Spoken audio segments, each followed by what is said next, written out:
Bienvenue dans cet épisode spécial Noël. Cette année, je vous propose de découvrir des contes pour vous ou à partager en famille. Aujourd'hui, c'est une histoire contée par Gueltaz le fil. Gueltaz est son prénom et fil, avec un E à la fin, c'est sa fonction. Un fil est une personne d'origine celte qui se balade de village en village, récupère les histoires et les anecdotes et tisse du lien entre les villages. Il nous propose aujourd'hui une histoire originale, un conte spécialement pour vous.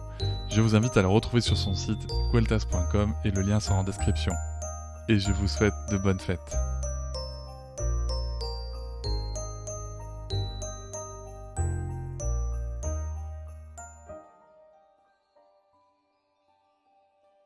Damoiselles et damoiseaux, jouvencelles et jouvenceaux, bien le bonjour. Les personnes qui me connaissent déjà savent que je récupère des histoires en me baladant de village en village. Et l'histoire que je vais vous raconter est la toute première histoire que j'ai récupérée. Et ce n'est pas moi qui ai cherché à la trouver, c'est elle qui est venue à moi. Cette histoire commence il y a très très longtemps. Je ne sais plus exactement quand, mais c'est pas très important. Je n'étais à l'époque qu'un enfanteau. Je jouais dans mon village avec d'autres enfants. Enfin, eux jouaient de leur côté et moi du mien. Mais on restait ensemble. Un jour, l'envie leur a pris de venir me titiller, m'ennuyer, m'embêter, m'énerver. Ils se sont mis à me raconter des sottises. Ils m'ont dit: De toute façon, tout le monde sait que le Père Noël, c'est les parents. Il y a que les benets comme toi qui pourraient y croire. Tu parles, le Père Noël, il aurait jamais le temps de faire le tour de la Terre pour distribuer tous les cadeaux, ça c'est pas possible.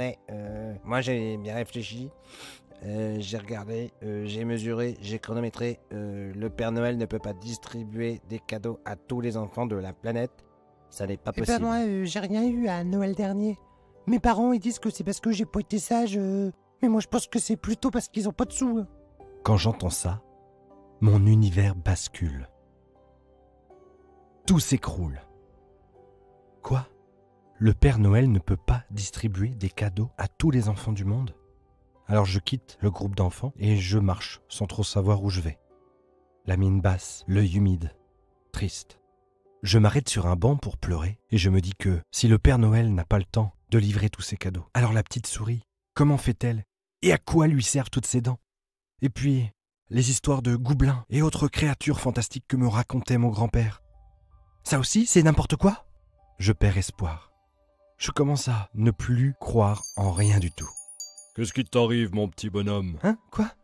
Mais d'où venez-vous ? Il y a 2 minutes, il n'y avait personne à ma droite, sur ce banc. Et là, vous... Qu'est-ce qui t'arrive ? Rien, j'ai les yeux qui me piquent. Dis-moi, ce serait pas plutôt un gros chagrin qui te pique les yeux ? Oui, c'est ça. Et il s'appelle comment, ce gros chagrin ? Il a bien un nom. Allez, raconte-moi tout ça. Bah c'est à cause du Père Noël. Mes copains disent qu'il ne peut pas avoir le temps de distribuer tous les cadeaux. Alors moi, je commence à perdre espoir. Et tu crois ce que te racontent tes copains ? Bah oui, là, je commençais vraiment à les croire. Eh bien, ils se trompent, tes copains. Le Père Noël existe. Et il a une technique pour que tous les enfants du monde aient des cadeaux. Ah bon ? C'est quoi ? As-tu déjà entendu les gens dire « Tiens, ça sent Noël ». Bien. Oui, monsieur. Souvent ? Et sais-tu pourquoi les gens disent cela ? Non, monsieur. Eh bien moi, je vais te le dire. Il y a longtemps, le Père Noël vivait dans les pays chauds. Toute l'année, avec l'aide de ses compagnons les lutins, il fabriquait des jouets pour les enfants. Mais comme tu le sais, il y a de plus en plus de monde sur la planète. Et ça leur donnait donc de plus en plus de travail. Et la distribution était de plus en plus compliquée. Plus d'une fois, il a failli pas boucler sa tournée. Alors, il a réuni le Conseil des Sages. C'est tous les lutins les plus expérimentés, les plus vieux, ceux qui ont la barbe qui traîne le plus au sol, ceux qui ont les poils les plus gris. Et puis, évidemment, le Père Noël. Et ils ont discuté longuement de ce problème. Ils ont essayé de trouver des solutions. Et les discussions ont duré des heures et des heures. Au petit matin, ils ont eu une idée. Une idée de génie. Je dis pas ça parce que c'est la mienne. Mais... Et c'était quoi cette idée ? Attends, je vais te raconter. Déjà, pour tout réaliser, il fallait plusieurs ingrédients. Des poils d'ours blanc, de la glace très pure, des cornes de renne, mais aussi et surtout des vents favorables. C'est donc à cette époque qu'il s'est dit qu'il allait déménager. Et déménager où? Oh, au pôle Nord? Exactement, tu as compris. Il savait que là-bas, il trouverait tout ce dont il a besoin. Il fabriqua, avec tous ses amis lutins évidemment, un énorme chaudron. Sa taille était gigantesque, et tous les lutins ont dû travailler pendant près d'une année complète. Ils ont été obligés d'appeler des gobelins, des elfes, des gnomes. Tous les lutanoïdes de la planète s'y sont mis. Juste après Halloween, ou la fête des morts, ou la fête des sorcières comme tu le désires, ils avaient tous leurs ingrédients pour leur élixir. Et les vents ont été favorables. Mais c'est quoi cet élixir? Il sert à quoi? Eh bien, je vais te le dire, si tu arrêtes de me couper la parole. Cet élixir a la propriété d'attendrir les cœurs. Quand les gens respirent un peu de ces vapeurs, ils ressentent le besoin irrépressible de faire le bonheur autour d'eux, à commencer par les enfants. Voilà pourquoi ils achètent des jouets à Noël. Voilà pourquoi les boulangeries veulent faire leurs plus beaux pains, les glaciers leurs plus belles bûches, les charcutiers leurs plus beaux pâtés, les fabricants de jouets rivalisent d'ingéniosité pour offrir ce qu'il y a de plus attrayant, de plus beau, de plus marrant.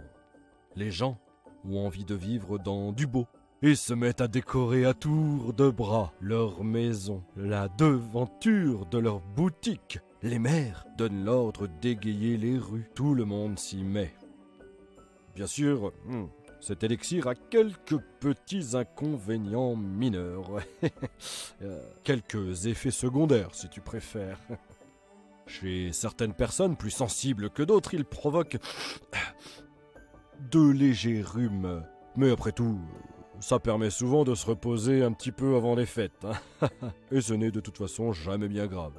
D'autres, ont le cœur un peu plus dur et résistent à ces effets. Mais chaque année, le Père Noël et les lutins améliorent la recette afin de toucher le plus grand nombre d'entre nous. C'est ainsi que le Père Noël est sûr de pouvoir accomplir sa tâche, et ce, quel que soit le nombre d'habitants sur la Terre. Voilà. Tu sais tout. Ça veut dire que s'il n'a pas le temps de m'apporter des cadeaux, c'est pas grave puisque quelqu'un d'autre m'offrira des cadeaux? Exactement, tu sais tout. Mais laisse-moi te donner un dernier conseil, petit. Quand tu as des doutes sur le Père Noël, dis-toi qu'il existe pour ceux qui y croient, et que grâce à ça, il trouvera toujours des solutions. J'ai senti la chaleur m'envahir. La vie reprenait, mon cœur se mettait à battre, tout s'expliquait, je comprenais pourquoi les gens disent « ça sent Noël ». Les fées, les trolls, la petite souris et autres créatures magiques reprenaient le dessus. Le monde redevenait vivant. Je savais maintenant que les choses étaient bien plus subtiles que je ne les avais imaginées. Alors fou de joie, je me tourne vers le vieux monsieur pour le remercier. Mais il a disparu, sans bruit. Ce jour-là, j'ai repris mon chemin. Et de temps en temps, je repense à ce vieux monsieur barbu. Mais qui était-il ?